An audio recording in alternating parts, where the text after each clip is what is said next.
reflect on the events that took place as the resurrection season is coming upon us. John chapter 19, we're going to start in verse 16. Then delivered he him therefore unto them to be crucified. And they took Jesus and led him away.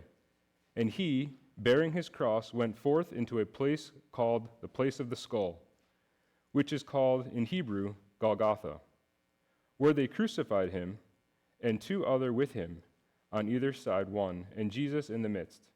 And Pilate wrote a title and put it on the cross, and the writing was, Jesus of Nazareth, the King of the Jews.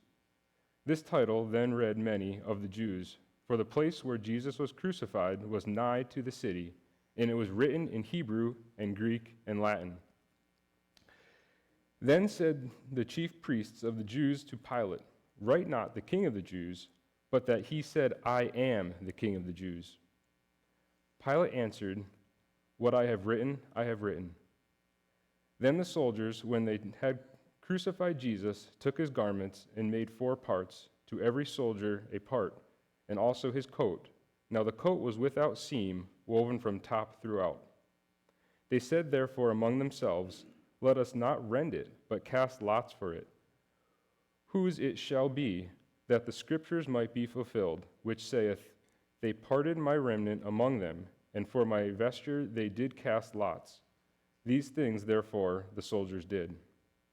Now there stood by the cross of Jesus his mother, and his mother's sister, Mary, the wife of Cleophas, and Mary Magdalene. When Jesus therefore saw his mother, and the disciple standing by, whom he loved, he saith unto his mother, Woman, behold thy son. Then saith to his disciple, Behold thy mother. And from that hour the disciple took her unto his own home. After this, Jesus, knowing that all the scriptures were now accomplished, that the scripture might be fulfilled, saith, I thirst. Now there was a set vessel full of vinegar, and they filled a sponge with vinegar, and put it upon hyssop, and put it to his mouth. When Jesus therefore had received the vinegar, he said, It is finished. And he bowed his head and gave up the ghost. The Jews therefore, because it was the preparation that the bodies should not remain upon the cross on the Sabbath day, for the Sabbath day was an high day, besought Pilate that their legs might be broken and that they might be taken away. Then came the soldier and brake the legs of the first and of the other which was crucified with him. But when they came to Jesus and saw that he was dead already, they broke not his legs. But one of the soldiers with a spear pierced his side, and forthwith came there out blood and water. And he that saw it bare record, and his record is true, and he knoweth that he saith true, that ye might believe. For these things were done, that the scriptures should be fulfilled. A bone of him shall not be broken. And another scripture saith, they shall look on him whom they pierced. And after this, Joseph of Arimathea, being a disciple of Jesus, but secretly for fear of the Jews, besought Pilate that he might take away the body of Jesus, and Pilate gave him leave. He came therefore and took the body of Jesus. And there came also Nicodemus, which at the first came to Jesus by night, and brought a mixture of myrrh and aloes, about 100 pound weight. Then took they the body of Jesus and wound it in linen clothes with the spices, as the manner of the Jews is to bury.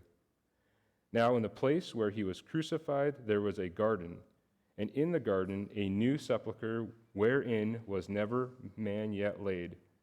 And there laid they Jesus, therefore, because of the Jews' preparation day, for the sepulchre was nigh at hand. The first day of the week cometh Mary Magdalene early, when it was yet dark, unto the sepulchre, and seeth the stone taken away from the sepulchre. Then she runneth and cometh to Simon Peter and to the other disciple whom Jesus loved, and saith unto them, They have taken away the Lord out of the sepulchre, and we know not where they have laid him. Peter therefore went forth, and that other disciple, and came to the sepulchre. So they ran both together, and the other disciple did outrun Peter, and came first unto the sepulchre. And he stooped down, and looking in, saw the linen clothes lying there, yet went he not in. Then cometh Simon Peter following him, and went into the sepulchre, and seeth the linen clothes lie, and the napkin that was around his head not lying with the linen clothes, but wrapped together in a place by itself.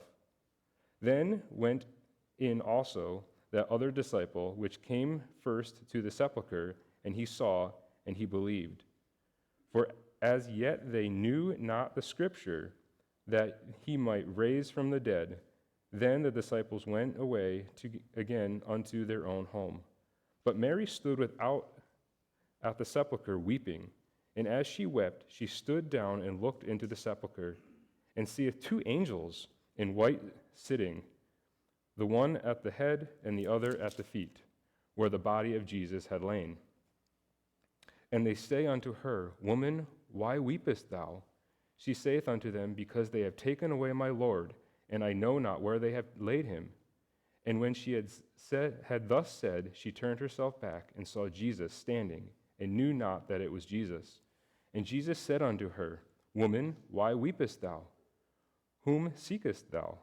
She, supposing him to be the gardener, saith unto him, Sir, if thou have borne him hence, tell me where thou hast laid him, and I will take him away. Jesus saith unto her, Mary. She turned herself and said unto him, Rabbi, which is to say, Master. Jesus saith unto her, Touch me not, for I am not yet ascended unto my Father, but go to my brethren, and say unto them, I ascend unto my Father and your Father, and to my Father and your God. Mary Magdalene came and told the disciples that she went and had seen the Lord, and that he had spoken these things unto her.